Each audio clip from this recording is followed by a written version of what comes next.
hidup merupakan takdir. Allah telah menakdirkan kita hidup di atas permukaan bumi ini.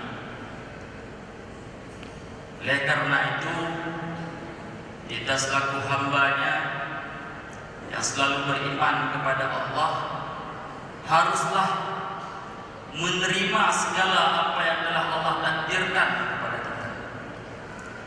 Baik Allah takdirkan sesuatu hal yang baik ataupun yang buruk.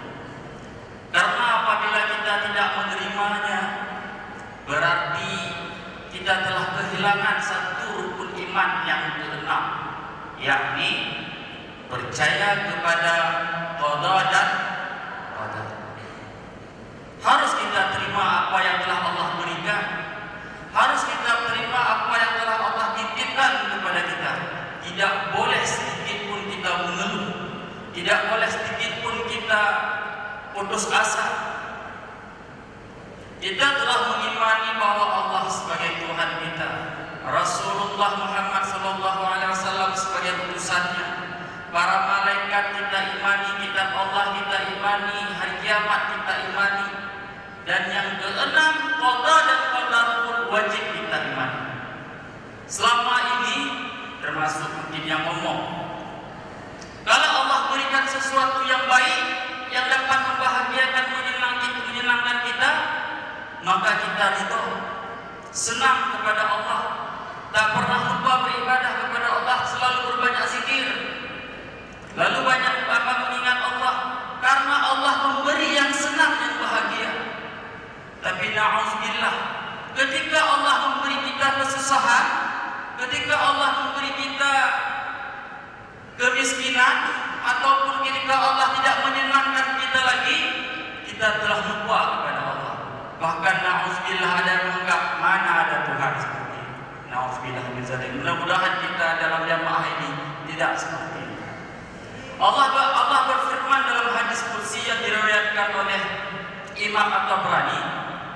Allah berkata, Allah berfirman, apabila kalian tidak menerima apa yang aku qadakan kepada kalian, dan kalian tidak sabar kepada bencana yang telah aku timpakan kepada kalian, maka silahkan cari Tuhan lain selain aku, kata Allah. Ngeri ini ancaman Allah. Silahkan cari Tuhan lain selain Allah. Ngeri. Harus kita selalu renungi. Inilah berarti takdir. Allah memberi kita kaya, berarti Allah telah menakdirkan kepada kita pada saat ini kita sedang diberi kesenangan dan kebahagiaan. Besok Allah ubah, Allah jadikan kita miskin ataupun sengsara dan sebagainya. Kita juga harus ridho. Kalau enggak, kata Allah, silakan cari Tuhan lain selain aku. Na'udzubillah.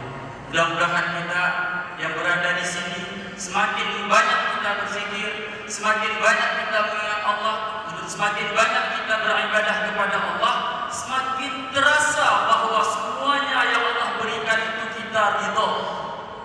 Allah beri kita sakit, kita ridho. Allah beri kita miskin, kita ridho. Apalagi Allah memberi kita kebahagiaan dan kesenangan. Jadi benar ibu-ibu, nanti ridho apa yang telah Allah berikan kepada kita. Mudah-mudahan ibu-ibu dan rahmatnya Allah, selain daripada qada dan qadar, Allah juga mempunyai sifat, yaitu sifat yang jaiz. Kullu syai'in mumkinan aw tark. Segala sesuatu pada Allah itu mungkin. Walaupun yang tidak mungkin di akal pikiran kita selaku manusia makhluknya, tapi di hadapan Allah semuanya di sisi Allah itu mungkin Dia lakukan. Kita mempunyai harta mungkin tidak akan habis sampai 7 keturunan, tapi ketika Allah membalikkannya itu mudah saja bagi Allah. Kita mempunyai kealiman, ilmu kita yang begitu tinggi, tapi ketika Allah menjadikan kita bodoh, sah-sah saja di hadapan Allah. Sebentar saja Allah lakukan. Contoh, kita alim kayak apa, seorang profesor ataupun seorang alim ulama yang menghafal berbagai macam kitab, berbagai macam ilmu kita kuasai. Suatu hari sambil kita naik motor, ditabrakkan oleh Allah. Terbentur kepala kita. Begitu terbentur kepala kita, jadi gila kita. Hilang semuanya ilmu yang tadi. Bisa di hadapan Allah. Sebentar saja. Maka jangan pernah kita membanggakan sesuatu yang lebih. Jangan pernah kita membanggakan kekayaan kita. Jangan pernah membanggakan bahwa kita adalah orang yang mulia. Jangan pernah membanggakan kita adalah orang yang alim. Karena di sisi Allah semuanya itu tiada. Kalau Allah berkehendak lain, maka sah-sah saja di hadapan Allah. Sayyidina Umar bin Khattab, sebelum dia masuk Islam bersama Rasulullah, seorang singa padang pasir yang sangat ditakui oleh masyarakat Mekah, yang sangat ditakuti oleh masyarakat Mekah. Cita-cita dia tidak ada lain. Apabila berjumpa dengan Muhammad, aku tebas lehernya. Itu cita-cita Umar bin Khattab sebelum dia masuk Islam. Tapi ketika Allah berkehendak, Allah balikkan semua itu. Allah masukkan hidayah ke dalam hatinya. Dia menjadi seorang sahabat yang paling disegani oleh sahabat-sahabat yang lain. Dia pelindung, selalu tidak pernah hilang di samping Rasulullah. Begitu. Itulah arti kerjanya Allah. Seperti yang diceritakan oleh Tengku Akmal hari ini. Imam Hanafi, anak kecil bisa menjatuhkan seorang ulama yang besar dari atas mimbar. Sah-sah saja di hadapan Allah. Maka ibu-ibu yang dirahmati Allah, mudah-mudahan kita yang sudah hadir di sini ataupun yang kita yang sudah hadir di sini yang selalu berzikir, kita selalu berbanyak zikir. Mudah-mudahan dengan berkat zikir, dengan berkat kita selalu berdoa kepada Allah agar selalu diberi hidayah oleh Allah, sehingga Allah selalu menitipkan hidayah di dalam hati kita dan kita selalu ridha apa yang Allah berikan, baik diberikan sesuatu yang lebih ataupun diberikan sesuatu yang kurang. Kita harus ridha, menerima segala takdir dan ketentuan daripada Allah Subhanahu wa taala. Mungkin ibu-ibu tidak saya perpanjang, sekian saja yang dapat saya sampaikan.